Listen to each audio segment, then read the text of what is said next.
banda o banda ko salisa libota na yo depuis des années libota no na Congo lelo bosu to sali évaluation résultat nini epesi changer modèle ya kosunga libota na yo. Bienvenue sur Biso na Biso na Diaspora. Biso na diaspora tosolo na bosolo lelo lobi soki to bongoni Kongo na bise ko bonga o Kongo na bise ko bonga o Kongo na bise ko bonga soki yo na ngai non seulement bango to l'extra misapi mais yo na ngai pe soki to bongoni Kongo na biso e ko bonga. Bienvenue sur Biso na Biso na Diaspora. Biso na Biso na Diaspora ezali bongo podcast esamina ndeko na bino Jean Dinti ko uta bongo mikili ya Canada. Ndeko leo na lingi to kabola mwa likanisi moko na zaina yango. Omona mikili o ya poto na ningara mingi kotala ndenge nini bato azosala makambo. Na yekola na tala ba leçon na ko appliquer na vie na ngai. Tozali komona bisika to vandi na ba pays développés ndenge nini chaque 2 ans, 3 ans, 4 ans, ba makambo, ba méthode, ba projet, ba projection, eza ko changer. Mais natali na biso na Congo, eza na makambo oyo eumeli ba mbula na mbula et pesi résultat te, to lingi pe ko changer te parce que tozo kanisa yango te. Ezali bongo modèle oyo to pe lo lenge oyo biso bandeko na diaspora, tozali kosunga bandeko na biso na Congo. Mingi lelo na diaspora to soko kusi ba 15 ans, ba 20 ans, voire même 30 ans banda to longwa mboka pour s'installer dans ba pays où to sai. Na yebi ke la majorité na biso tant to bimaka ba mboka mutu nyonso na mutu na ezali ke na kemikili na sunga famille. Ezali obimi na pasi, otiki famille na pasi pe oke ko luka et dako comme na poto priorité ezali neni na ko sunga famille. Et mingi boko ko se rappeler que tant okomani na poto otini mikanda ko komi libote sepelaka ko sepela ba sepela te po yo o traverser ba océan okufite na nzela okomi ba sepelaka po mobikisi azwami. Et cela ça fait 30 ans ba zelaka yo ndengwana et ça fait 30 ans o yo mo michelaka na mutu na yo ndenge wana to ya na ba mentalité ya na tiki libota na pasi nini na koko sa na sunga libota. Et solution to zwa pour na biso mingi eza solution ya kotinda mbongo. Mais na kanisi 30 ans après, 40 ans après, 20 ans après, il faut to vanda to réfléchir, est-ce que ça c'est vraiment une bonne façon ya ko aider famille na biso, ya ko aider bandeko na biso. Et j'ai l'impression que biso moko pe moana to pe verbe aider to comprendre yango ti. Aide to confondre rango na mitu na biso to na munoko to ba aide, mais na esaleli ezali prise en charge. Boze ba lisusu tant tozaka na Afrique na ba Congo wana e koza na mwa muninga mwa za na poto tozali koluka prise en charge OK na ambassade boye olingo zwa visa po na mboka tel ba kotuna prise en charge na yebaka te prise en charge za nini na yebaka na ngati jusqu'à ce que na koma na position que non na bank satale ki moko ya vacances ba pesinga ba formulaire na remplir na ko mona rubrique mo kuna rubrique wana ba information ba otuna ngai eza vraiment par rapport à prise en charge. Et na kat ya prise en charge lo batalaka mingi zali capacité na yo ya kozwa mutu wana en charge. Na ndenge mundele kozwa mutu en charge eni koloba peu importe l'âge azanango ba besoin na nyonso ozali kosenga d'abord mbongo yo mutu ko fournir ba besoin etali esika kolala yo mutu ko pourvoir ba besoin na etali esika eloko ne akolia yo mutu ko pourvoir ba besoin na yeso ka tomber malade yo ko pourvoir peu importe âge na ye lokola za na charge na yo yonde okobeta mutu o répondre na ba besoin na. C'est ça le sens ya prise en charge. Biso na munoto lobaka na sunga ndeko et ndeko akobengo pe akokomela bi sunga ngai. Et pourtant dans la réalité ce que nous avons fait et que nous faisons na bamboka na biso ezali plutôt to appliquer prise en charge. Prise en charge ta mundele azo kotuno prise en charge alingi yo ozo engagement en démontrant que oza capable ya kozwa mutu tel en charge pendant telle période.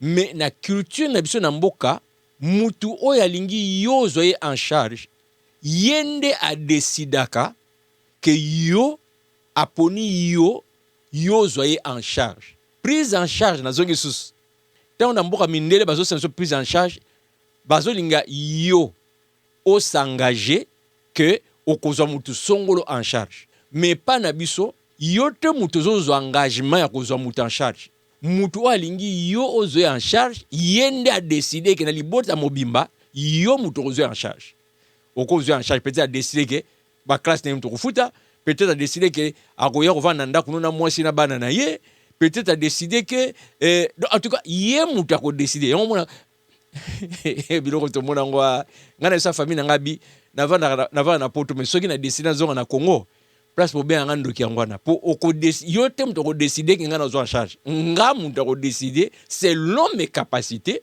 que na ko zo en charge mais ceux qui yo mi yeli pa nanga ke ngana zo en charge lobby ozo bima mbatanga bongo so na bito sani na bizela yo oye bango mukolongo to kola na mentalité que mutunde ako décider que yé na famille obina poni yo ozoyer en charge maintenant akoya ko pesa yo ba doléance na yé en te faisant voir que il n'y a pas d'avenir pour na yé ceux qui yo ozoyete en charge culpabilité morale ne sali que dans l'esprit il y a l'esprit communautaire et africain il y a congolaise yo moko omi pesi ngambu bi soki na edete ezangambu yo moko omi pesi ngambu ondimi yango obani ko boma nzoto po mutalia mutamela peu importe âge na peu importe combien de batayelo na ndako maintenant na zongi na biso tuvana poto awo tangu tozo tindaka mbongo oyo zotina mbongo na mutu na ya cheke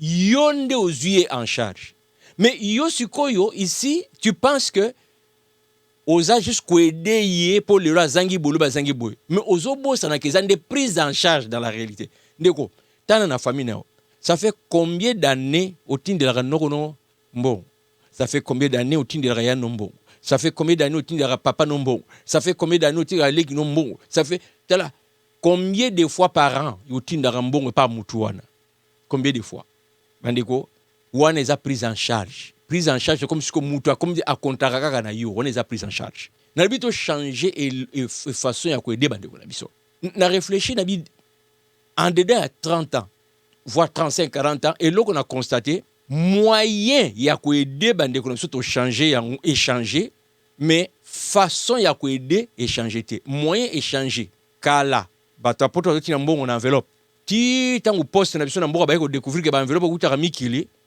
soko fungoli te okufa pauvre allez-y comprendre quelque chose tangu batapoto batimelika ba enveloppe ba fungolaka ba changer méthode ba kumocha mbongo na ba sapato omona pena ntsulu mo pena danze ye mais ndeko na singalo dia ke ntsulu wana fungolaka semelle makamuza na kati simoke pa ya nani kwado te coordonné achemo akol ntsulu ezongi na ngolati ti mukolo bataposte ba ko timbia ke no ba ntsulu bozo mono so fungola ngoto okufa pauvre bref le lot komina à partir de téléphone okaka Western Union mbongo ke mutu ko na téléphone kuna azu confession donc moyen kotinda moyen ko aider échanger mais eloko échanger te eza façon ya ko aider et moi je viens là façon d'aider to changer yango to kota na dynamique il y a création de richesses en communauté en famille création il y a richesse en communauté en famille.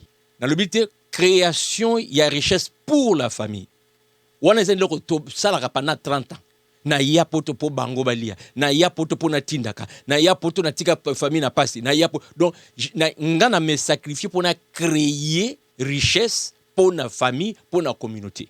Méthode na linga na partager na biso sikoyo, to benga yango création il y a richesse en communauté. Autrement dit créons ensemble. Un peu le rôle là. Néhémie Kangwayaka ko rebâtir mur à la situation mboka teki vision ba répondre bi levons-nous et bâtissons. To mema ba famille na biso sikoyo à savoir créer la richesse nous tous en famille. Na kozonga suji kamboyo na émission Rolanda na baksa sumo eloko musu na ngiti na zala mulayi lelo kozanga ngoti.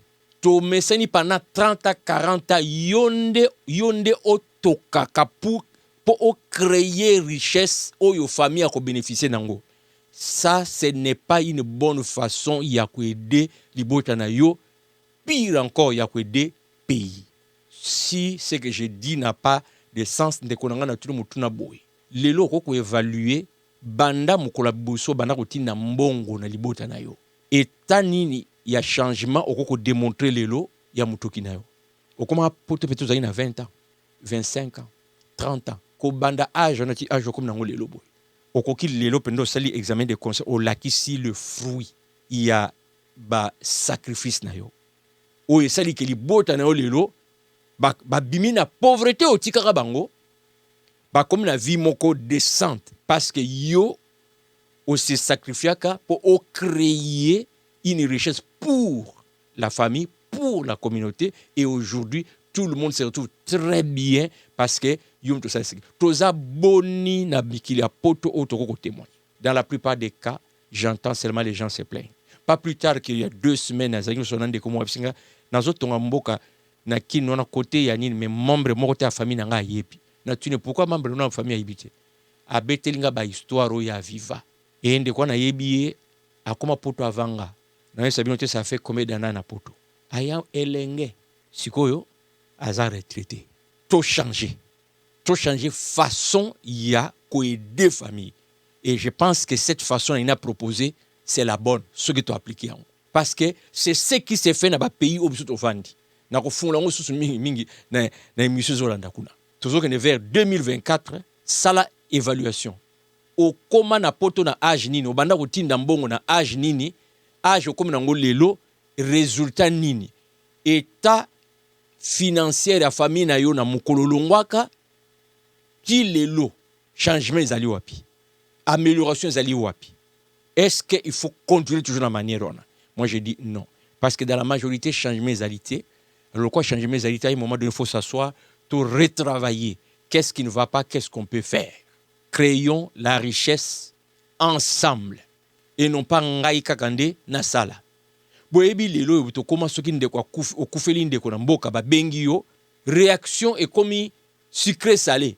O lela mawa ndeko perdre, topé o lela poids financier parce que siko bazotalela nde yo yonde kokunda bato batinde lio liste batinde lio scénario ndenge balingi mutu na kundama à tes frais parce que eux ils s'excluent déjà biso nambongote ngamuta sala kateka on s'exclut financièrement mais le scénario c'est eux qui vont dire scénario zabo. Si jamais tu interrompes bon on va enlever tel électeur ah ouais ça la marine on a été absolument les gars on a été absolument vraiment ndeka ça bon il faut les la dignité il faut mais à tes frais. Pourquoi?